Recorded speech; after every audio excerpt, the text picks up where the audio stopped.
د امریکا د بهرنیو چارو وزیر کابل ته د څه لپاره راغلی، چا سره یې کتلي او پر کومو موضوعاتو یې خبرې کړي، دا ټول راسره په دې ویډیو کې کتلی شئ. خو که چیرې مو زموږ چینل نه وي سبسکرایب کړی نو زموږ چینل ځان سره سبسکرایب کړئ. درنو لیدونکو سلامونه، وخت مو پخیر. مایک پامپیو ولسمشر غني او عبدالله دې ته هڅولی چې ګډ حکومت جوړ کړي.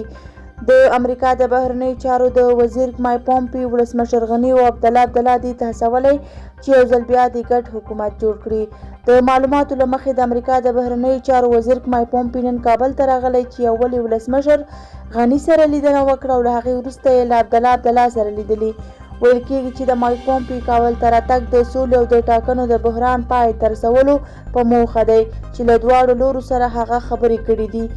د ځینو راپورونو په وینا مایک پامپیو ولسمشر غني او عبدالله دې ته هڅولی چې ګډ حکومت دې جوړ کړي او دغه د ټاکنو کشالۍ ته دې د پای ټکی کېږدي.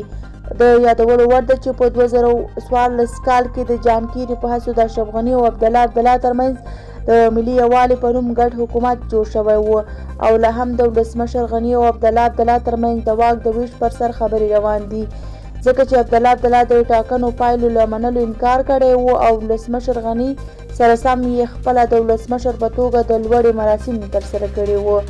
دا و زموږ د نن ورځې ویډیو. که زموږ ویډیو مو خوښه شوې وي زموږ ویډیو لایک او زموږ چینل سبسکرایب کړئ. له توجه څخه مو نړۍ مننه. تر بیا ښې چارې ولرئ.